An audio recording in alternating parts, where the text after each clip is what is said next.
अस्सलामुअलैकुम। आज का हमारा टॉपिक है distance between two points. Distance between two points कहें आप या डिस्टेंस बिटवीन टू कोऑर्डिनेट्स कहें, बात एक ही चीज़ है।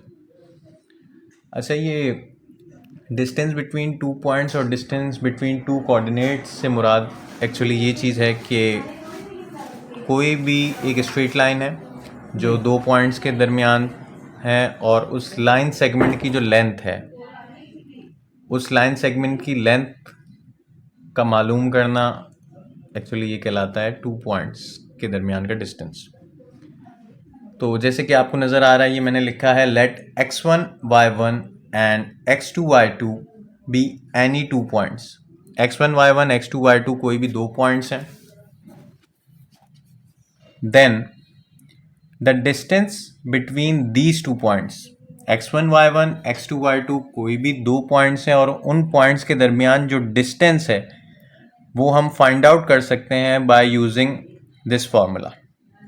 वो फार्मूला क्या है हमारे पास? वो फार्मूला है d is equals to under root round bracket start x1 minus x2 का whole square plus next round bracket start होगा y1 माइनस y2 का होल स्क्वायर।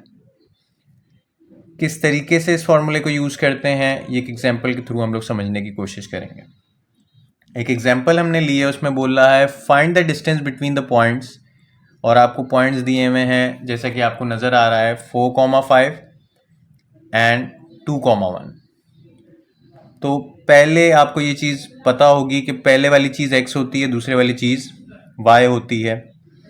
तो ये जो पहले वाले पॉइंट्स हमें दिए हुए हैं ये हैं x1 y1 और दूसरे जो पॉइंट दिए हुए हैं वो हैं x2 y2।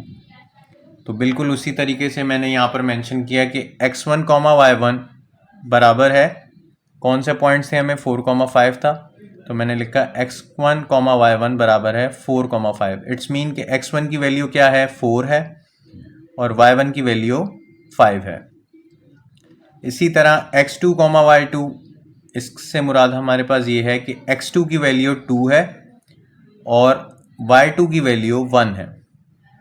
ये चीज़ मैंने ये गिवन थी क्वेश्चन में, यहाँ पर इस तरीके से लिखी है। फॉर्मूला मैंने वापस से राइट डाउन किया है, d is equals to under root round bracket start x1 minus x2 का whole square plus y1 minus y2 का होल स्क्वायर। ये वही फार्मूला है जो मैंने यहाँ ऊपर मेंशन किया था। ये फार्मूला कब इस्तेमाल करना है? जब आपने किसी भी दो पॉइंट्स के दरमियान डिस्टेंस फाइंड आउट करना है, या हम इसको यूँ भी कह सकते हैं कि ये फार्मूला जब इस्तेमाल करना है जब दो कोऑर्डिनेट्स के दरमियान आपने डिस्टेंस फाइंड आउट करना है। डी ऐसी लिखा जो हमें कॉरेस्पॉन्डिंग वैल्यूज़ गिवन थी। x1 की जगह पे x1 की वैल्यू क्या थी, 4 थी, तो मैंने 4 लिखा फार्मूले का, माइनस x2 की वैल्यू 2 थी तो मैंने x2 की जगह 2 लिखा, राउंड ब्रैकेट क्लोज किया, होल स्क्वायर आ गया ऊपर फार्मूले का। बीच में प्लस था, प्लस एज इट इज़ आया, राउंड ब्रैकेट स्टार्ट किया। y1 की वैल्यू क्या थी, ये रही y1 की वैल्यू थी हमारे पास 5, तो y1 की जगह मैंने क्या पुट किया, 5। बीच में फार्मूले का माइनस, ये एज इट इज़। y2 की वैल्यू क्या थी, 1 थी, ये 1 ऐसे ही आ गया, राउंड ब्रैकेट क्लोज किया, होल स्क्वायर।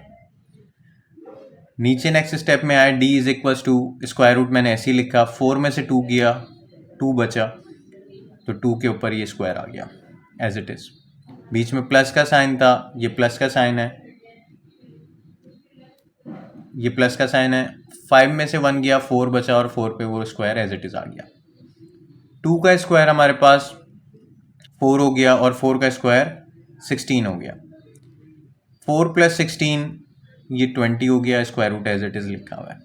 अच्छा, अब आप चाहें तो इसको यहाँ पर भी छोड़ सकते हैं, या मज़ीद इसको अगर आप सिंप्लीफाई आंसर देना चाहें इसका, तो आपने 20 का एलसीएम ले लिया जो कि आप